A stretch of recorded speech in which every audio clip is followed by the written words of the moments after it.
Sir, இன்னைக்கு இருக்கக்கூடிய காலகட்டத்தில் நான் சொல்லக்கூடிய மிக மிக முக்கியமான விஷயம் இது. You have to be happy in uncertain times. இன்னைக்கு அன்சர்டன்டி அப்படிங்கிறது ரொம்ப ரொம்ப இயல்பான ஒரு விஷயமா மாறிடுச்சு. சார், கல்யாணம் பண்ணி வச்சேன் சார், என் குழந்தைக்கு எல்லாமே பண்ணேன் சார், பார்த்தீங்கன்னா அவங்க 2 பேரும் சேர்ந்து வாடலை, டைவர்ஸ் வாங்கிட்டாங்க சார். அவரோட நேரம் பாருங்க சார், ரீலோகேட் ஆக அவர் கனடா போகணுங்கிறாரு, என் பொண்ணு மட்டும் இங்கே தனியாக இருக்கா சார்.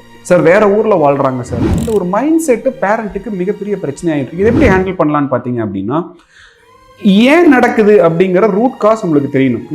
நிறைய ரிலேஷன்ஷிப்ல பிரச்சனை என்ன அப்படின்னா அந்த கம்யூனிகேஷன் கேப் மட்டும் தான். அந்த ட்ரஸ்ட் பில்ட் ஆகாம போறதுக்கு மிக மிக முக்கியமான காரணம் பார்த்தீங்கன்னா கம்யூனிகேஷன் இல்லாம போறது. ரெண்டாவது, அந்த பிரச்சனை வந்தப்பவே நிப்பு இந்த பட் அப்படியே முளையிலே கிள்ளி எறியாம அந்த பிரச்சனை கூடவே வாழ கத்துக்கிறவங்க, அது இப்படிதாங்க என் வாழ்க்கை இப்படிதான் நடக்க போகுது அப்படின்னு இருக்கிறவங்க அங்கேயே இருந்துட போறாங்க. மூணாவது, இதை யாருக்கிட்டையும் சொல்லாம மறைக்கிறது. ஒரு ஒரு குழந்தை அப்பா அம்மாட்ட பேசுறதுக்கு தைரியம் இல்லாம அந்த மோசமான ஒரு முடிவு எடுக்கிற சூழல் நம்ம நிறைய வீடியோஸ்ல நிறைய நியூஸ்ல நம்ம பார்க்குறோம். இது மூணையும் அவாய்ட் பண்ணுங்க. அந்த கம்யூனிகேஷனை வீட்டில் ஒரு ஹார்மோனியஸா பில்ட் பண்ணீங்க அப்படின்னா இந்த பிரச்சனை ஓவர் கம் பண்ணலாம். பிரச்சனைகள் வந்தது அப்படின்னா உங்களை அடுத்த கட்டத்துக்கு ஆண்டவன் தயார் பண்றாரு அப்படிங்கிறத புரிஞ்சுக்கணும்.